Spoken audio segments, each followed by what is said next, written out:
So this car got ran over by the truck, obviously, and it is pretty severely crushed. So the nice thing about this truck is I can actually lift it up enough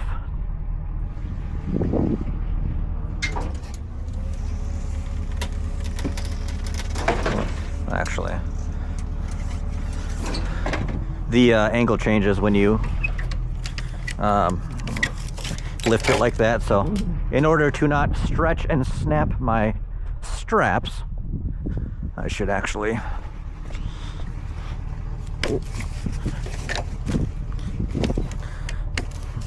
loosen these up first. There we go. Now we should be good. So, as I was saying,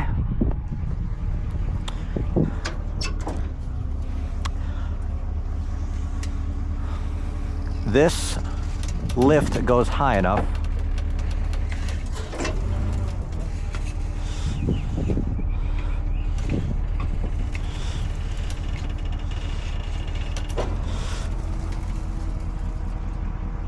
where I can actually unload these dollies, and then I can drop it back down and then just roll it right back.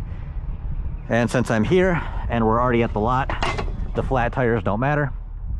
You know, we're unloading, so this is a super simple way to break down the dollies and not have to mess with this car. Did it somehow lock? Yeah, somehow the lock engaged, but all right, we're good. I mean, I would say don't try this at home, but I don't really think most people have the equipment to try this at home, so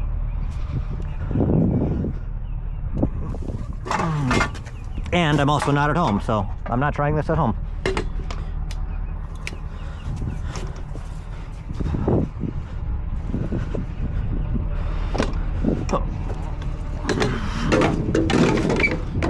Now this car is obviously junk. It's a Prius, so there's still parts on it that are going to be salvaged, and then the rest of it is going to get recycled.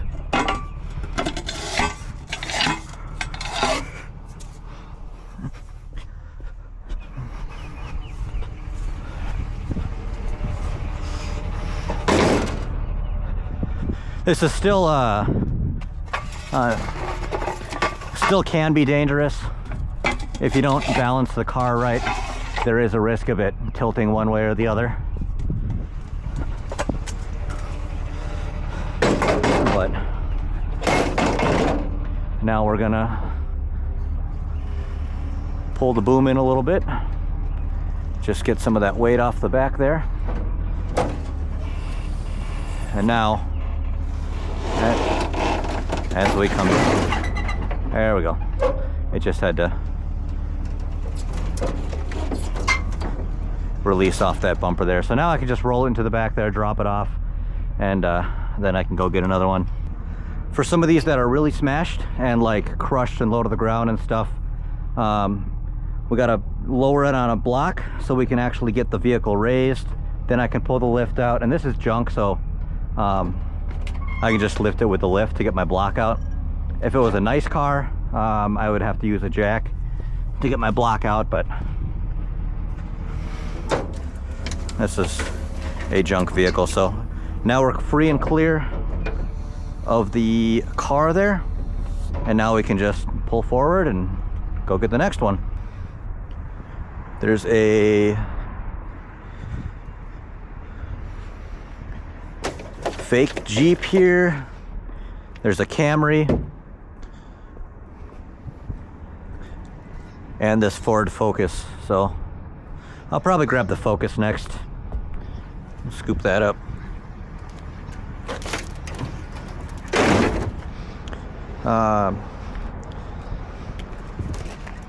Yeah. I'll grab this Focus.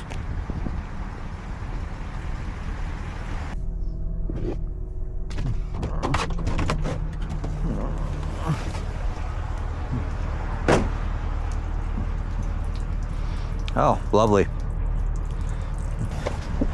So once again,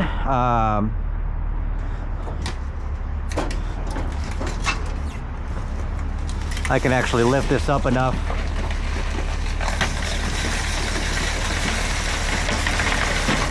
to set the dollies without actually having to really put any effort into it. So we're gonna set the dollies, drop the car right on it, bada boom. I do not recommend people necessarily use this method because, like I said before, there is a chance that the car could tilt one way or the other if you don't know what you're doing.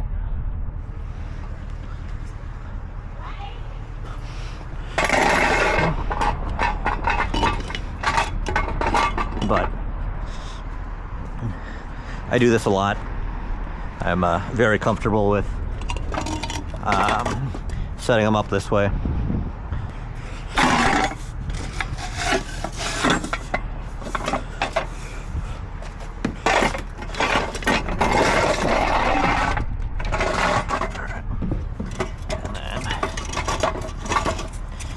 Gonna go inner on these just to keep it simple, make sure we're good, and then like I said,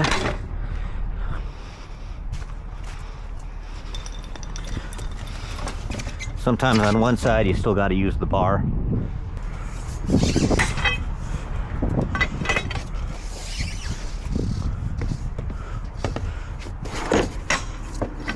All right. In this case, lowering it is the better option, but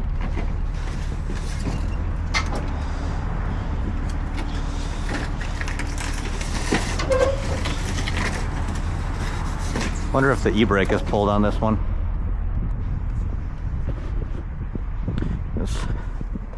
That other tire is in there, but yeah, it's in there. This one though, this one's gonna get dropped off at a scrapyard to get crushed in the morning. So I actually have to remove these rims when I get there and then take them with me. And then we'll just bring them back here, make a stack of rims. I wonder if the e-brake is pulled out. Yeah, that's why the e-brake is pulled. So there we go. Now that I've released the e-brake, it's settled into there, and then pull it again just to keep it in there.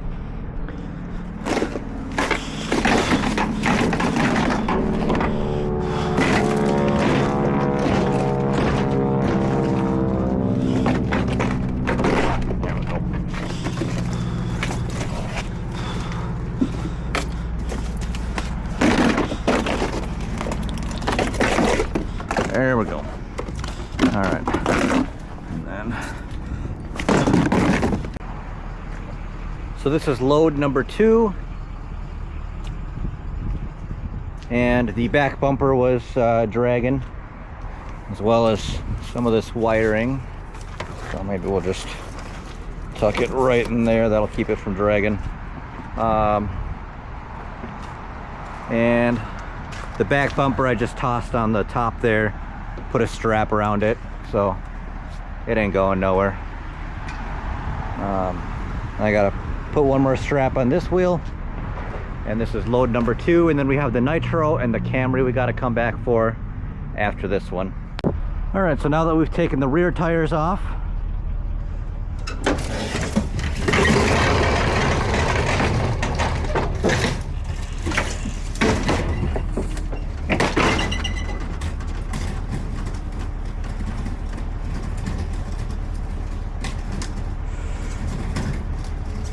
that should be good. Level that out a little bit.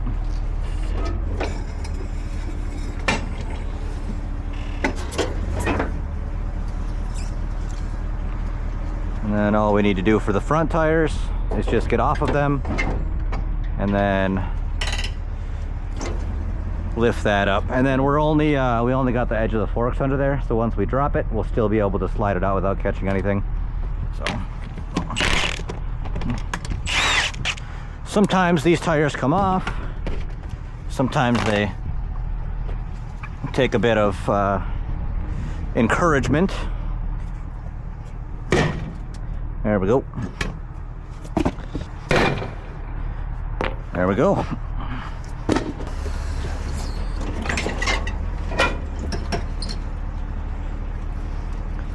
So now we are free. Now we gotta bring the tires with us somehow. And there's a million ways to do it. Just kind of depends on how many tires I'm carrying and what kind of rims and stuff they are. But I actually have a hitch adapter thingy that's in the middle of that on the bottom, so it can't actually slide anyway. And then these are like, they're solid.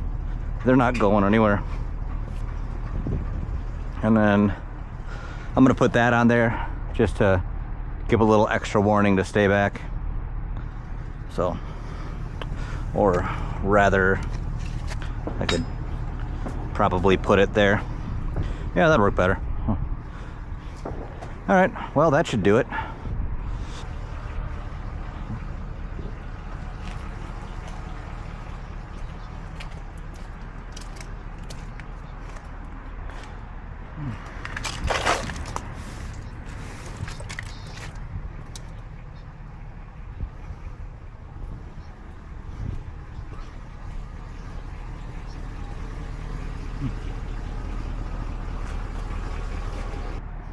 All right, let's, hold on, I gotta take this strap off of here.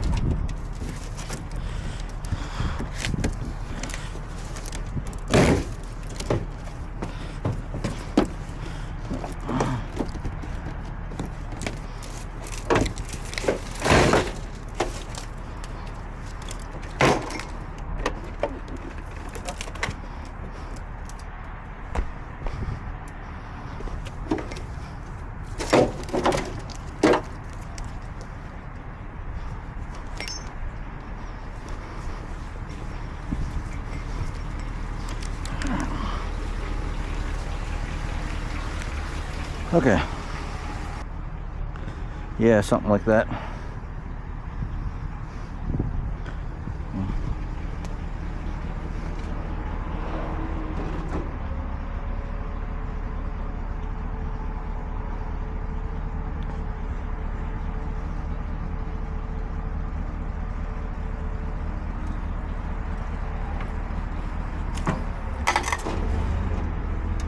All right.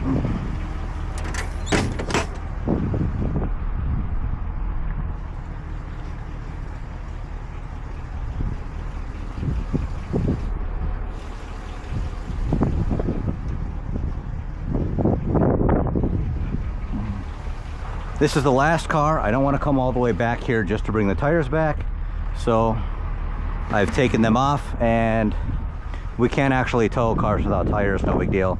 So we just got to make sure to strap everything, strap the car to the dollies, put a light on the back so people behind me don't just smash into it, and should be good to go. Well, 1, 2, and 3, as well as the Prius at the other location, and we are all done. So these are going to get picked up and weighed across the scale tomorrow by the loader, and my entire involvement in this operation that's it. So all the junk cars are delivered, labeled, marked, tires are off, everything's how it needs to be, and I could probably go home for the night until I walk in the door 2.5 seconds later and somebody calls.